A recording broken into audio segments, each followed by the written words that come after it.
Primeiro a gente vai resolver essa inequação no conjunto real e depois a gente vai verificar as soluções inteiras da inequação, no conjunto solução, seja lá como você quiser. Você está numa multiplicação de duas frações. Quando você tem um produto de frações, você multiplica numerador por numerador, denominador por denominador. Eu vou manter aqui, a princípio, esse produto 3x menos 9 está multiplicando x mais 6 e tudo estará dividido por 6, que é 2 vezes 3, e isso tem que ser menor que zero. Essa é a inequação que a gente quer resolver. É óbvio que você pode fazer a distributiva aqui e virar uma função quadrática na parte de cima. Eu não vou fazer isso porque acho mais simples trabalhar com as funções de primeiro grau, as funções afins, e aí já fazer a análise de sinal delas. Aqui já vai caber uma outra análise de sinal. Imagina o seguinte, você tem um numerador e o denominador é fixo, ele é 6. Esse denominador é positivo. Quando você está fazendo uma divisão, regra de sinal diz para mim que se a parte de baixo é positiva, certo? Se eu fizer a parte de cima positiva, mais com mais vai dar mais. Então o resultado da divisão será igual ao sinal da parte de cima. Se a parte de cima fosse negativa, a de baixo lembra que ela é sempre positiva, é 6. Menos com mais dá menos, ou seja, o resultado da divisão deu o mesmo do numerador. Portanto, resolver essa inequação aqui, saber quando é que essa divisão é menor que zero, é saber quando o numerador é menor que zero, porque o denominador sendo positivo não vai afetar o sinal do resultado da operação. Portanto, olhar para essa inequação é o mesmo que olhar para essa. 3, um pouco mais para baixo. 3x menos 9 vezes x mais 6 tem que ser menor que zero. Se isso for menor que zero, negativo com positivo, o resultado será negativo. O resultado realmente será menor que zero. Por que eu não quis fazer distributivo? Porque aqui eu tenho uma função afim, uma função de primeiro grau, e aqui também. Eu vou trabalhar com cada uma separadamente, e aí eu vou fazer uma análise de sinal no resultado final. Vou dizer, esta aqui é a função número 1 ou a função f, você dá o nome que você quiser, vou chamar de f, vou analisar f. E essa aqui é uma outra função 2, função g, dá o nome que você quiser também, g. E aí eu quero que f vezes g seja menor que zero. Bom, vou olhar para f. Analisando a função f. O que era a função f de x? Ela era 3x menos 9. 3x menos 9. Em se tratando de uma função afim, uma função do primeiro grau, eu sei que o gráfico dela é uma reta. Neste caso, uma reta crescente, porque o coeficiente angular é um valor positivo. Veja aqui, 3. E se eu quiser encontrar a raiz dessa função, igualar ela a zero, 3x menos 9 igualado a zero, o 9 passa somando, 3x igual a 9, divide tudo por 3, x vai ser 3. Essa é a raiz. O que essa raiz indica para a gente? Se eu estivesse olhando para um esboço da minha função, aqui estaria o eixo x, minha reta é uma reta crescente, cruzou o eixo x, deixa eu pegar uma borracha aqui, cruzou o eixo x na raiz, no valor 3 que você acabou de encontrar. 3. E aí, olhando para o gráfico, já que é uma reta crescente, qualquer valor de x que eu pegue maior do que 3, a função está dando um valor positivo, está para cima do eixo. Qualquer valor que eu pegue de x anterior ao 3, já que está para baixo, vai dar um valor negativa a função. E se o x fosse 3, a função daria 0. Então, eu já fiz uma análise de sinal da função f. Valores anteriores a 3 fazem a função ficar negativa, valores após o 3 fazem com que a função fique positiva. Claro, você pode testar. Um valor maior que 3, 4. Substitui lá. 3 vezes 4, 12 menos 9, 3. Realmente, 3 é positivo. Ah, pega um valor antes para ver se dá negativo. Ok, pega um valor antes do 3, sei lá, 1. 3 vezes 1, 3. Menos 9, menos 6. Menos 6 é negativo. Perfeito. Então, vale, qualquer x menor que 3, a função vai dar um valor negativo. Qualquer x maior que 3, a função vai dar um valor positivo. Isso é análise de sinal. Tá bom, guarda isso, você vai usá-lo já já. Agora eu vou fazer uma análise da função g. Função g era qual? X mais 6. Tá, g de x era x mais 6. Também uma função afim, também uma função do primeiro grau. O gráfico vai ser uma reta. O coeficiente angular é o cara que multiplica o x, ele é 1, então ele é positivo. Também é uma reta crescente. Vou igualar a zero para achar a raiz. X mais 6 igual a zero. Passo 6 subtraindo, x é menos 6. Essa é a raiz, quer dizer que a função vai ter o seu gráfico cruzando o eixo x no valor menos 6. De novo, vou fazer um esboço do meu gráfico. Aqui estaria o eixo x. A reta é crescente. Pega uma borracha aqui. Cruzando o eixo x no ponto menos 6. Que foi a raiz que você acabou de achar. Pronto, menos 6. Novamente observando o gráfico, valores que estão com x maior do que menos 6, a função está para cima, então vai dar valor positivo. E valor de x que você pegue antes do menos 6 está para baixo, vai ser um valor negativo. E aí você volta a pensar, você estava fazendo um produto das duas funções, f vezes g, que você queria que fosse menor que zero. Como é que eu vou fazer essa análise de sinal do produto?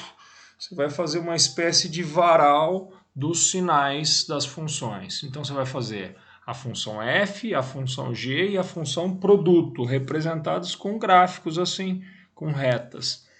Vou fazer f... Ficou muito bom. F, G, mas que coisa. E o produto. Ótimo. Coisa importante para você lembrar. Posição. Aqui estava F, aqui está G e aqui vai ser o produto. Vou chamar de P. A F tem a raiz no ponto 3. E a G no menos 6. O menos 6 é antes do 3. Então, na hora de fazer o desenho, você tem que posicionar isso. O 3 está para lá, o menos 6 está para cá. Então, vou fazer já a análise. Na hora de fazer o gráfico, a representação, já tem que pensar nessa posição. Deixa eu apagar aqui. Vou marcar a raiz da F, a raiz da G... E já tentar trazer para cá esses dois. Oh, mas que coisa. Pronto. Acho que dá. Acho que você vai conseguir enxergar. Aqui na função f era o valor 3. Na função g era o valor menos 6. E eu vou trazer esses pontos para a função que vai representar o produto. 3 e menos 6. Maravilha. Qual era a análise de sinal da função f? Antes do 3 era negativo, então vou colocar vários meninhos aqui, menos, menos, menos, menos, menos, menos, menos, antes do 3. E depois do 3 ela era positiva, então vou colocar mais, mais, mais, mais, e assim sucessivamente dali para frente. Já na função g, como era? Era o menos 6 que dividia. Antes era negativo, depois era positivo. Então, depois do menos 6, vou pôr mais, mais, mais, mais, mais, mais. Todos mais. E antes do menos 6 ela era negativa. Menos, menos, menos. Ok. E aí é que essa ideia de trazer todos os pontos, vou fazer aqui o menos 6 embaixo do menos 6, olha que bonitinho. E o 3 na posição, trazendo aqui para baixo no 3. Aí que fofo. O que esses pontos estão fazendo com a minha reta aqui? É como se fosse a reta X. Está dividindo em 3 partes, 3 intervalos, 3 conjuntinhos.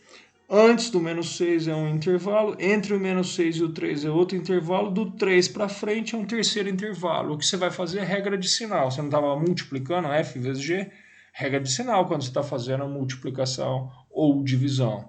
Então vai lá. Antes do menos 6, você tem menos com menos. As duas são negativas, tá vendo? Menos, menos. Menos com menos dá mais. Vou colocar um maisão aqui. Então, antes do menos 6, o produto vai ser positivo. Entre o menos 6 e o 3, olha só. Aqui é negativo, aqui é positivo. Menos com mais, menos, menos com mais, menos. Vou botar um menos aqui. Menos é ótimo. Depois do 3, mais com mais, mais, mais com mais. Vou botar um maisão aqui. Lindo. E agora sim você volta para aquela inequação que você está tentando resolver. Você quer saber onde o produto F vezes G é menor que zero é negativo. Onde deu negativo o nosso produto? Olha o negativo aqui, entre o menos 6 e o 3. Então eu vou rabiscar, preencher esta partezinha aqui. Do menos 6 até o 3 é válido. Ou seja, se eu pegar qualquer x neste intervalo, eu tenho o produto sendo menor que zero, o produto sendo negativo. Se eu tivesse resolvendo a inequação, só esse pedaço aqui, ó. Se ele falasse, resolva essa inequação em R. O que eu ia dizer? Bom, acabou. Conjunto solução vai ser x pertencente aos reais, que eu estaria resolvendo em R, tal que o x encontra-se entre o menos 6 e o 3. E acabou o problema. No entanto, não é isso que ele pediu. Ele não falou, estou resolvendo a inequação dentro do universo real. Está falando, dentro desse universo, pegando esse conjunto aqui, solução, ele quer saber qual que é o número de soluções inteiras que estão nesse intervalo. Bom, quais são os valores inteiros que estão entre o menos 6 e o 3? Veja que não é igual aqui. Não pintou bolinha, não tinha igual a zero ali. Ok. Quais são os números inteiros válidos neste intervalo? O menos 5, o menos 4, o menos 3. Pode até colocar soluções inteiras. Deixa eu ver que cor que eu vou escrever isso aqui. Daqui eu vou ter inteiros.